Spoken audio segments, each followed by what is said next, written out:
Hej och välkomna till Style & Stories. Idag ska vi prata om linne och linnets historia och vilka plagg man gör i linne. Vi har besökt lite olika butiker, vi kommer snacka med lite folk, vi kommer visa er lite olika modeller, så det här kan bli jäkligt bra faktiskt. Häng med!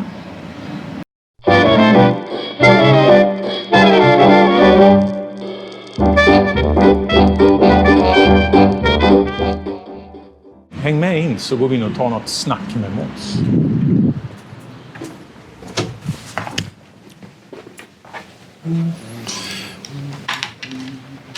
Här är Måns. Tja Måns. Tja. En liten fråga bara. Linne, vi gör ett program om linne. Vem köper linne och vad köper de i för slags linne? Ja, alltså tidigare, för ett par år sedan, köpte man gärna tunnare linnekvaliteter, mjukare. Idag så vill man nog ha en lite mer stiff, hård, lite rå linnekänsla egentligen. Både på byxa och kavaj. Det låter som vi har träffat rätt då här, alltså, för att det är precis den känslan jag också. Jag menar, tänkte på de där linnebyxorna här med den här lite kraftigare Irish. De är fantastiska, känns ju helt obehandlade nästan.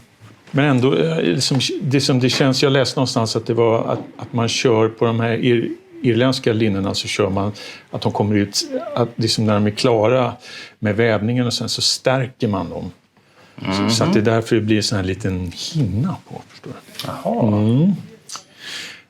Och sen jag lära mig någonting också. Ja, och sen är det så faktiskt att Irish linnen är ju inte gjort i Irland, utan man får ju råvaran till från Frankrike, Belgien och Holland. Det är det då mestadelen var linnet kommer ifrån. Men sen behandlas det då och färgas in och sånt där i Irland, eller på Irland. Och så att Irish linnen är lite tvetydigt om man dyker ner i det lite nördigare. Men vi lämnar det där.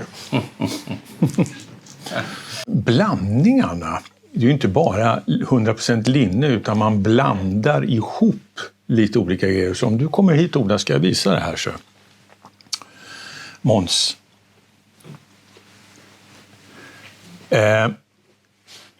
Detta är ju en bläser som är ulllinne. Man blandar ju upp idag bara för att dels så minimera kanske den här skrynkeleffekten, eller hur Måns? Är det inte så? Ja.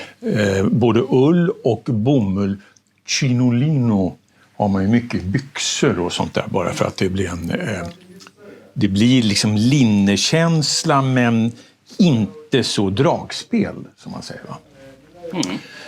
Och det här är ju en fantastisk ulllinne, tycker jag. Heavy också, och det här är nästan året runt, är det inte det?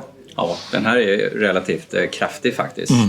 Så att kanske inte mitt i smällkallaste vintern när det är snö ute, men annars. Nej, eller hur? Ja. Men det är ju liksom vår och höst. Ja, absolut. Och sommar. Ja. Där kan man ju få fram lite härliga strukturer när man blandar in andra material också. Precis, en annan det är ju yta, en annan textur. Det blir ju nästan som en tweed. Va? Liksom en lite mer tweedy feeling. Lite old school British. Ja, det man kan säga. Eller hur? Det här är ju också en explosion i shirt jackets. Det här är faktiskt en fantastisk fin, med alla de rätta detaljerna. Väldigt military, men med en bra style och bra linne också. Det är liksom lite mer bastant i det här.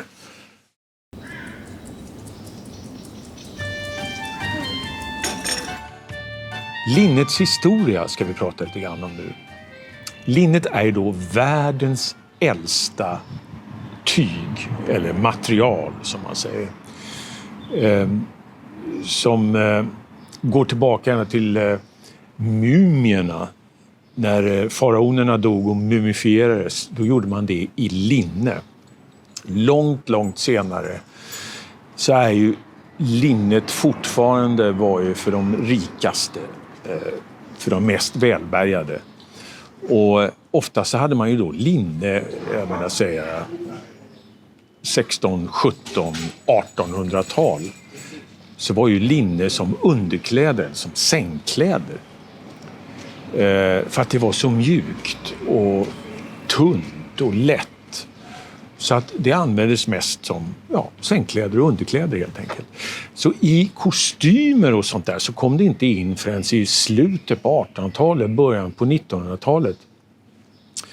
Och då var det ju amerikanska linnetillverkare, men oftast så kommer ju linnet från Frankrike, Holland och Belgien. Och det är där det har mesta av det hela har producerats under alla åren, i varje fall här i Europa. Man kan ju se linnet var ju som så här i och med att det var så exklusivt så började det komma i kostymer och kavajer i början på 1900-talet. Det var nämligen i Hollywood där man då som det mest eleganta hade en vit linnekostym. Det var ju tjusigt under stumfilmen och gick sen vidare.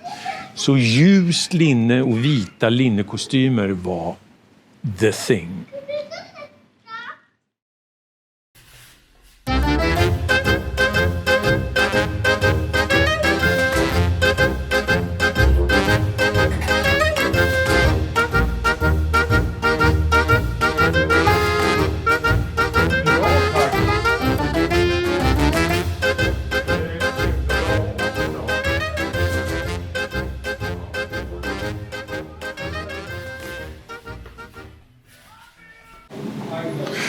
Det här är då en kostym i linne-bomullsblandning. Vi har ju pratat om linne-ull och att det gör att det blir mindre skrynkligt och det håller fasongen bättre. Men det här tycker jag också är nästan schysstare på somrarna när det är en blandning. Det kan vara ull och linne eller bomull och linne, men det här blir liksom någonting soft över det och leka med olika material och olika nyanser i färger. Ja, det här tycker jag är riktigt bra.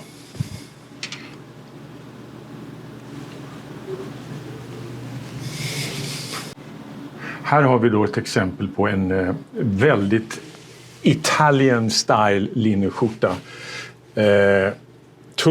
Tunn, nästan genomskinlig. Lite militär med camp collar. Som är i ropet just nu. Lite utanpå skjorta, men otroligt light och fin touch i sin... Ja, ni ser här. Det går nästan igenom här. Sval och skön på sommaren, absolut. Det här är ju vad vi pratade om förut, det här med heavy Irish linen, alltså tjock irländsk linne. Och så har vi det här då italienska lättare tvättade linnet som är mer gjord för medelhavsvärme och hur de använder det där. Den här är ju mycket mer slapp och relaxed och skrynklar mycket lättare än vad den tjockare linnen gör som är stärkt.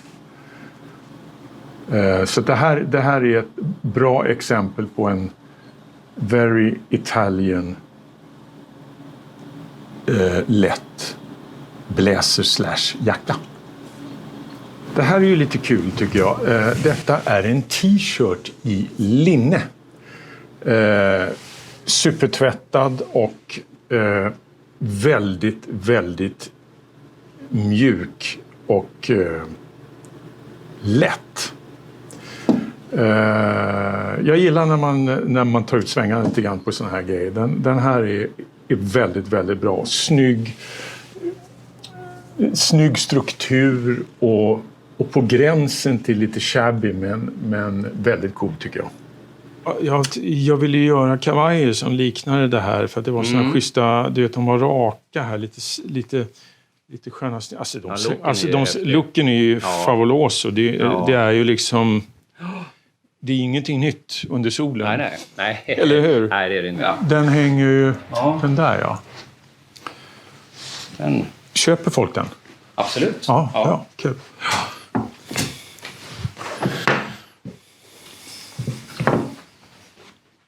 Det finns ju linneskjortor, kavajer, byxor, shirt jackets är mycket. Det här är också någonting som ni kränger iväg, va? Ja, jag skulle säga att det här är ju lite grann av en vidareutveckling av overshirt som har varit himla poppis nu i några år.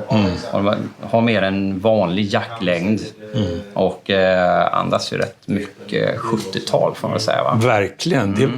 Det här är ju lite Roger Moore för mig. Ja, det är det ju. I Bond, va? Roger.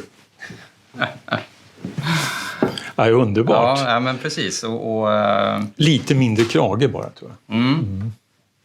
Nej, det är faktiskt himla poppis. Många har overshirt idag och tycker om det som plagg och vill köpa en ny liknande men ändå i ett nytt snitt. Med lite detaljer på sig. Ja, precis. Ja. Spännande. Kul! Det var lite blandat. Hej! Vi hoppas att ni gillar vad ni ser och vad ni har sett hittills på Style & Stories. Så gå gärna in och likea. Gå gärna in och prenumerera. Jag skulle bli jätteglad.